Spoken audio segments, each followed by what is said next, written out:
Thank you, Marty, for inviting me to this wonderful forum that you've developed. I've learned so much today, and thank you all for coming to learn a little bit about Spiro Medical.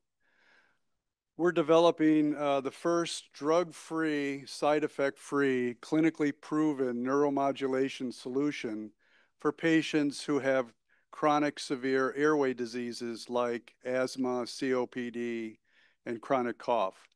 And interestingly, those three indications alone affect pretty much 1/3 of the population of the United States. So the markets are huge.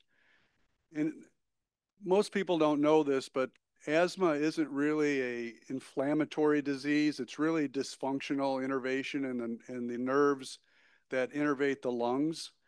And by using neuromodulation, we can bypass this dysfunction.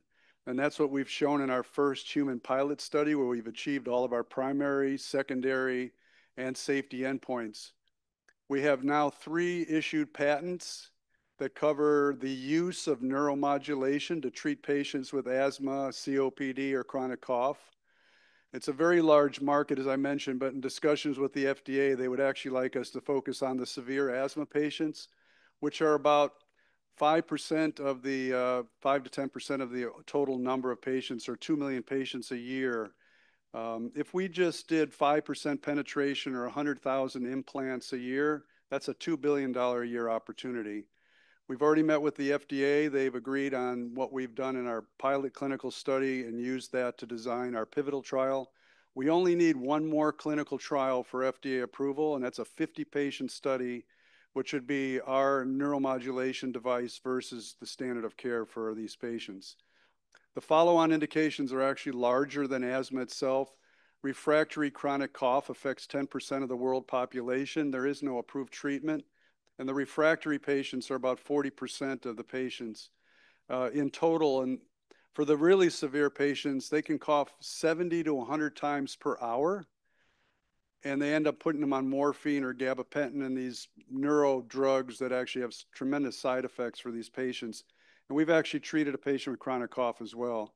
COPD is one of the largest indications, and there'll be a subset of patients that really, it's not because they have an emphysema-like disease. They actually have an airway disease. We have an experienced management team that we want to grow out. We need $20 million to finish the job. It's pretty rare where you can actually do one more study for $20 million and have FDA approval. So we're raising a seed round so we can get prepared for raising the larger round. So asthma is one of the top 10 diseases without a cure.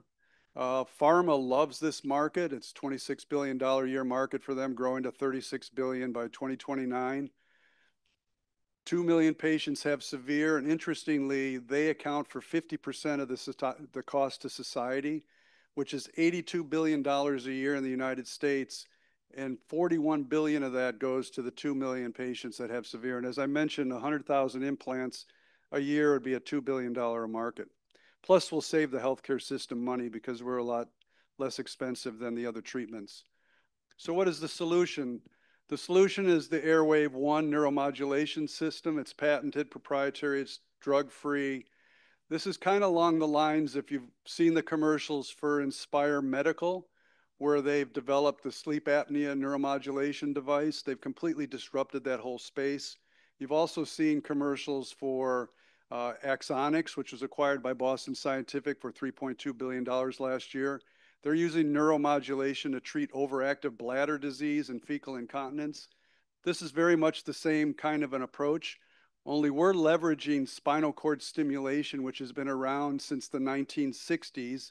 It's being reimbursed since the 1980s, and we have millions of patients who have had spinal cord stimulators for chronic and severe pain. And so it's not anything new. We've just taken this kind of technology and reprogrammed it for asthma. And we deliver this consistent, measurable, and durable disease control. It's an outpatient procedure. It's very straightforward. The battery will last about 7 to 10 years. Just think of it as sort of a pacemaker device that patients have for cardiac pacemaker, only this time it's for your spinal cord and for your lungs. I do have patient videos, but I can't show them because it'll mess up the audio system. But just quickly on our clinical trial results, And one of the reasons why we need to move away from the drugs really don't work. The whole purpose of the current medication in asthma is to prevent an asthma attack.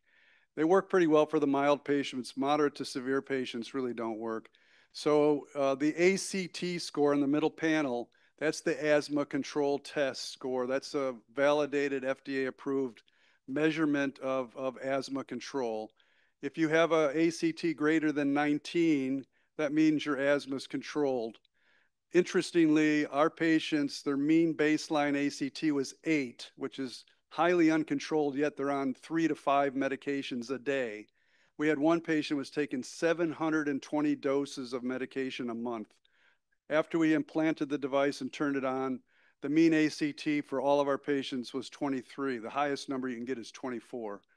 The same for patients with, when you look at their quality of life, the mean baseline quality of life was 1.9, and they're on all their medications. That's highly impaired quality of life.